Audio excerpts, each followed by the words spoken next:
दोस्तों नमस्कार, मैं उपेन यादव। दोस्तों रीट शिक्षक भर्ती 2018 लेवल 2 की एक और सूची को लेकर सबसे पहले तो मैं उन सभी साथियों को कहना चाहूंगा कि जो अपने एमएलए और जो मंत्री है या नेता उसको फोन कर रहे हैं तो आप अपने दिमाग से निकाल दो कि हमारे एक और सूची का मामला या वेटिंग और रिसर्च का मामला है। हमारा मामला जो पहले और भी भर्तियां हैं, जो उर्मिला कुमारी वाला केस था जो सुप्रीम कोर्ट में इन्होंने अपील की। हालांकि इसमें मीटिंग हुई थी पुनर्विचार के लिए, लेकिन उस पुनर्विचार मीटिंग में कुछ नहीं हुआ। ये कहा कि सुप्रीम कोर्ट का फैसला आने दो, उसके बाद वो यदि निकालने के लिए कहते तो निकालेंगे। इनकी वापस लेने पे कोई सकारात्मक इसमें कोई फैसला नहीं हुआ। एक और जो संस्कृत बाकी याचिका थी उसको डिग्री में अपील किया गया है कि बोले कि कार्यवाहक और अन्य कई हवाले दिए गए 6 महीने और पता नहीं क्या क्या हवाले दिए गए, वो नहीं निकालने की इच्छा थी अधिकारियों ने गुमराह की। लेकिन जो हमारा वाला जो केस है वो एक और सूची वेटिंग वाला जो मामला जी हमारा वाला केस है जो अधिकारियों ने लापरवाही की थी। एक ही व्यक्ति का 2 जगह चयन हो चुका था। उस लापरवाही को सुधारने के लिए माननीय न्यायालय ने आदेश दिए कि जो लोग पहले लग चुके दोबारा उसका चयन उनको रिमूव करते हुए एक और सूची निकाली जाए तमाम पदों पर, जो 2835 या 40 है, जो कितने पद है टोटल उन पदों पर। सवाल यह है कि अब सबसे बड़ी बात है कि सोशल मीडिया पर मैं हर व्यक्ति को जवाब नहीं दे पाऊंगा।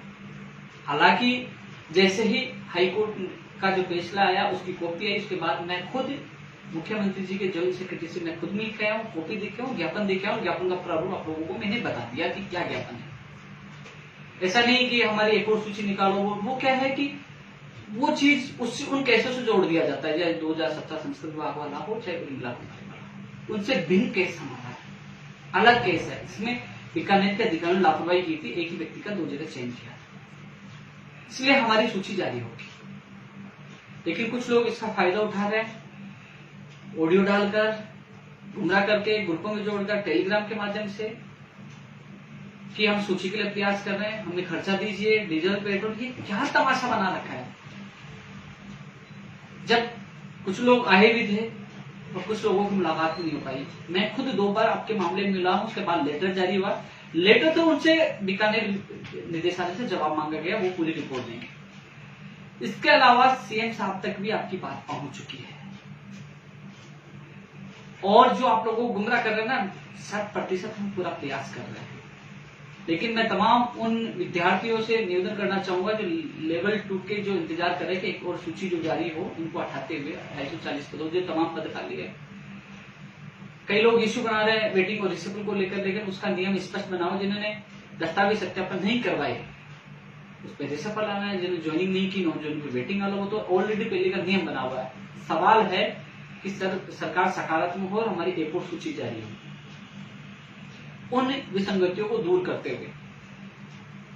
तो दोस्तों प्रयास बेहतरीन कर रहे हैं, अभी तक पूरा मामला सकारात्मक है। मैंने वीडियो नहीं डाला, मैंने वीडियो इसलिए नहीं डाला कि शर्म आनी चाहिए उन लोगों को, घर बैठे बैठे बकवास कर रहे हैं, हमने ये कर दिया, हमने ये कर दिया, हमने ये कर दिया, हमारे नाम से कैबिनेट मत लगाओ, वो मत लगाओ। अरे तुम्हारे नाम से पैसा आ गया, पैसे तो बहुत आते हैं, बहुत जाते हैं, बहुत लोग घूम रहे हैं। शर्म नहीं आती तुम लोगों को बेवकूफ बनाते हुए।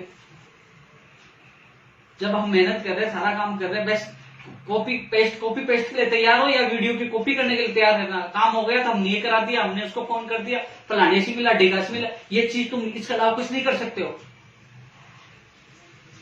और ज्यादा ही तुम ज्ञानी बन रहे हो तो मेरे साथ आओ, मैं ले चलूंगा तुम्हें सीओ में, मैं बात कराऊंगा कैसे अंदर जाया जाता है, कैसे बात रखी जाती है। क्या हुआ, वो लेटर इसलिए डाला था कि हाँ जो मैंने ज्ञापन दिया वहां जाके बात की, उसके लिए कार्रवाई के लिए निदेशालय से रिपोर्ट मांगी है।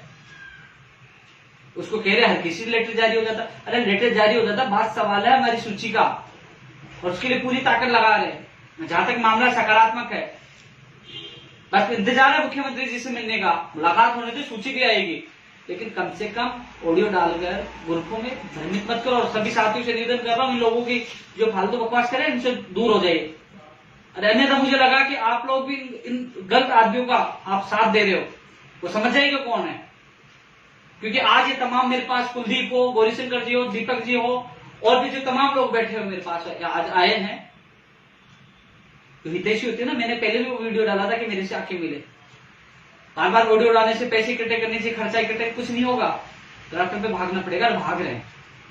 यदि आप लोग उनकी चुंगल में आओगे, उनकी बातों में आओगे ना, तो आपके मामले से मैं बिल्कुल हट जाऊंगा।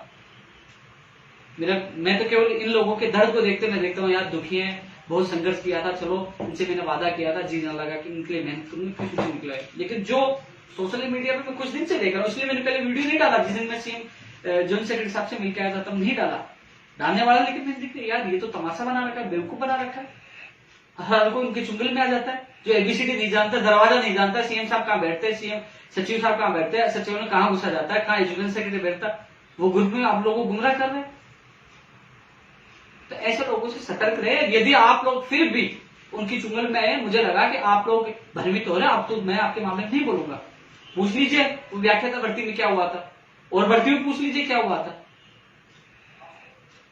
यार भाग हम रहे हैं, डीजल हम पेट्रोल हम जला रहे हैं, परेशान हम हो रहे हैं, माहौल बना रखा, टीम बना दी, वही करेगा, उसका वो खर्चा होगा, वो खर्चा होगा, आप जिम्मेदार ले लीजिए, आप वीडियो डाल के जिम्मेदार ले लीजिए, क्यों पे नहीं था हमारे मामले मत बोलना, हम निकलवा लेंगे, मैं नहीं बोलूंगा आज के बाद, कह रहा हूं, लेकिन जिम्मेदार लेने का दम होना चाहिए, ले लीजिए आप, कह रहा हूं मैं। और जिम्मेदार नहीं ले ली तो चुपचाप बैठ जाए, फालतू किसी को भ्रमित ना करे। मुझे पसंद नहीं है, आप कर लीजिए, मुझे शौक नहीं मैं आपका काम कर रहा हूं, आपके लोगों की बाबू, लेकिन दुख इस बात का है कि आप भ्रमित क्यों कर रहे हो। मैं देख रहा हूँ किसी ने अलग ग्रुप बना लिया, किसी ने अलग ग्रुप बना लिया, वो ये कह रहा, वो ये कह रहा, अरे तुम अलग अलग 5-5 ग्रुप बना लोगे, अलग अलग बढ़ जाओगे तो कैसे रुचि आएगी। उस समय 15 लोग आके मंचन पे बैठ गया, खुद की जान दाव लगा दी, भग गए, थैला उठाया, भग गए। तुम्हारी गर्लफ्रेंड भी है ना, मैं स्पेशल उन 2-3 लोगों को कह रहा हूँ गर्लफ्रेंड भी निकाल लेना। यहाँ नेतागिरी नहीं, या मेहनत से, धरातल से काम होगा। और कैसे काम हो रहा है मेरे पास आओ, मैं दिखाऊंगा आपको, मेरे साथ चलो, मैं बताऊंगा। अब मेरी क्या बात रखी है, प्रयास कर रहे हैं। अभी कई लोग कहते कि क्या हुआ, अरे प्रयास कर रहे हैं, न्यायालय से भी आदेश है। उस समय भी मैं लगातार सभी एडवोकेट से बात कर रहा था, लेकिन कभी नहीं कहा कि ये हो गया, हो गया, नहीं, छोटी छोटी मैंने इन्फॉर्मेशन नहीं दी, लगातार हर एडवोकेट से मैं बात कर रहा था, संपर्क में था, सुनवाई से पहले बात करता था। तो इसलिए यही है, एक जगह रहे, एक साथ रहे, अपनी गलतियों को भूले, गलतियों को माने, और चुपचाप आए, एकजुट रह के काम करे, अन्यथा चुपचाप बैठे रहे, या फिर आप करें, मुझे मना करें, मैं आपको डिस्टर्ब नहीं करूंगा। इसलिए जल्द फैसला ले, उस दिन भी मैंने कहा था। और ये जो अलग अलग चला रहे हैं उसको बंद कर दीजिए, इसका नुकसान इन 2-4 लोगों के चक्कर में सब जो 2835 या 40 है उनको नुकसान हो जाएगा। इसलिए आप सबसे जो वेटिंग और जो एक और सूची रिसिप्ट का जो इंतजार कर रहे हैं ना, आप समझ जाइए, उनको भी समझा दीजिए, इशारों में समझा दीजिए, उनके चक्कर में आपको नुकसान हो जाएगा। मैं किसी भी हालत में एक बार हट गया ना तो मैं किसी की नहीं सुनूंगा, मैं आपके बीच में, ध्यान रखना, उनको समझा दीजिए, वो गलत रास्ते पर चल रहे। ये छोटा सा संदेश आपके माध्यम से, धन्यवाद।